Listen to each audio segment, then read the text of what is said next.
এইভাবে তৈরি করলে লাচ্ছা পরাটার প্রত্যেকটা লেয়ার এইভাবে খুলে আসবে। অসংখ্য লেয়ারযুক্ত এই লাচ্ছা পরাটার লেয়ারগুলো কিন্তু অনেক সময় খুলে আসে না। তাই কয়েকটি টিপস ফলো করলে যারা কোনো দিন লাচ্ছা পরাটা তৈরি করেনি ওরাও খুব সুন্দরভাবে এই পরাঠাগুলো তৈরি করতে পারবে। আর এই দেখুন বন্ধুরা, লেয়ারগুলো কত সুন্দরভাবে খুলে এসছে। রাধে কৃষ্ণ বন্ধুরা, আমি টুলটুল, আর এই টুলটুলের রান্নাঘরে আপনাদের সবাইকে স্বাগত। তাহলে চলুন আর কথা না বাড়িয়ে আমি এই লাচ্ছা পরাঠাগুলো কি করে তৈরি করছি দেখে নেওয়া যাক। সবার প্রথম চায়ের কাপ মেপে 2 কাপ পরিমাণ ময়দা নিয়ে নেব। খুব সামান্য পরিমাণ লবণ নিয়ে নেব। হাফ চামচ পরিমাণ চিনি নিয়ে নেব। এবার সমস্ত শুকনো উপকরণ ভালো করে মিশিয়ে নেব। সমস্ত উপকরণ ভালো করে মিশিয়ে নেওয়ার পর অল্প অল্প করে জল দিয়ে একটি সফট ডো তৈরি করে নেব। এখানে আমি গরম জল ব্যবহার করিনি, নর্মাল টেম্পারেচারে রাখা জল ব্যবহার করেছি। ডো মাখার সময় একসঙ্গে জল দিয়ে দেব না, অল্প অল্প করে জল দিয়ে ডো মেখে নেব, নাহলে কিন্তু ডোটা নরম হয়ে যেতে পারে। আর যদি ডো একটু নরম হয়ে যায় তাহলে আপনারা এখানে আলাদা করে ময়দা ব্যবহার করতে পারেন। এইভাবে একটু সফট করে ময়দাটা মেখে নেব। তারপর 1 ঘন্টার জন্য ঢেকে রেখে দেব।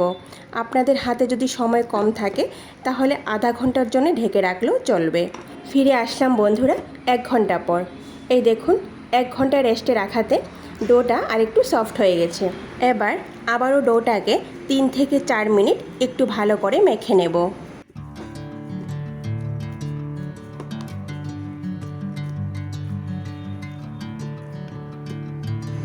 বন্ধুরা, ডোটা এখানে মাখা হয়ে গেছে। এবার এই ডো থেকে মাঝারি আকারে লেচি কেটে নেব।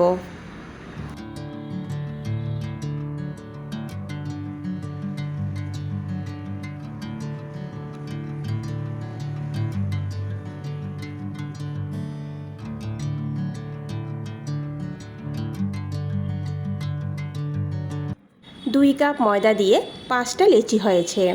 এবার এই লেচিগুলিকে গোল বলের মতো তৈরি করে নেব।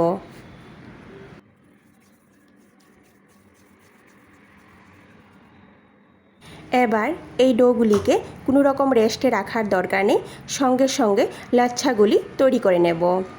এবার একটা লেচি নিয়ে রুটি করার চাকলির মধ্যে রেখে এর ওপর সামান্য পরিমাণ ময়দা দিয়ে পাতলা করে একটা রুটির মতো বেলে নেব। বন্ধুরা, রুটিটা কিন্তু একদমই পাতলা করে বেলে নিতে হবে। রুটি বেলা হয়ে গেলে এইভাবে রুটির একটা সাইড ধরে ছুরির সাহায্যে সরু করে কেটে নেব। এইভাবে সরু করে কেটে রুটিটাকে সম্পূর্ণ আলাদা করে নিতে হবে। এখানে আমি বাটার নিয়ে নিয়েছি।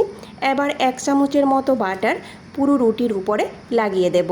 এই দেখুন, হাতের সাহায্যে বা আপনারা কোনো ব্রাশের সাহায্যে পুরো রুটির মধ্যে বাটারটাকে এইভাবে লাগিয়ে নিতে হবে। বাটারের পরিবর্তে আপনারা এখানে তেল বা ঘিও ব্যবহার করতে পারেন। বন্ধুরা, রুটির প্রত্যেকটা অংশে কিন্তু বাটার ভালো করে লাগিয়ে নিতে হবে। এবার রুটিটাকে এইভাবে মুড়ে নেব।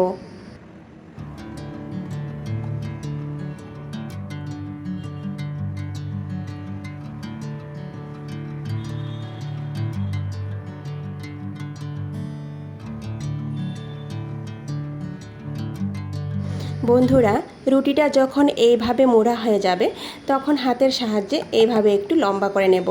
লম্বা করে একটা সাইড ধরে এইভাবে মুড়ে লাচ্ছার আকারে তৈরি করে নেব।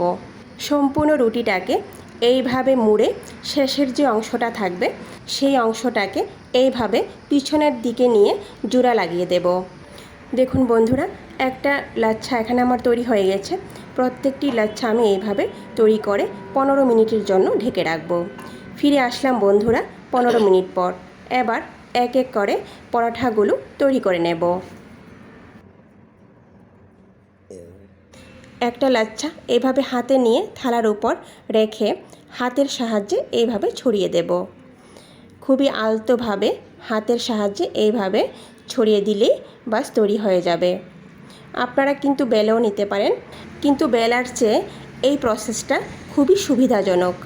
একটা পরাঠা আমি এখানে তৈরি করে নিয়েছি। এবার ভেজে নেব। আগে থেকেই চুলায় একটা প্যান বসিয়ে প্যানটাকে ভালো করে গরম করে নিয়েছি। এবার এর মধ্যে 1 চামচ পরিমাণ সাদা তেল দিয়ে দেব। আপনারা কিন্তু তেলের পরিবর্তে ঘি বা বাটারও ব্যবহার করতে পারেন। এবার তেলটা যখন ভালো করে গরম হয়ে যাবে তখন একটা স্প্যাচুলার সাহায্যে পুরো প্যানে তেলটা লাগিয়ে নেব। তারপর পরাঠাটা এর মধ্যে দিয়ে দেব। কয়েক সেকেন্ড পর যখন পরাঠার একটা সাইড হয়ে যাবে তখনই আমি পরাঠাটাকে উল্টে দেব। এইভাবে উল্টে পাল্টে একটু লাল হওয়া পর্যন্ত ভেজে নেব।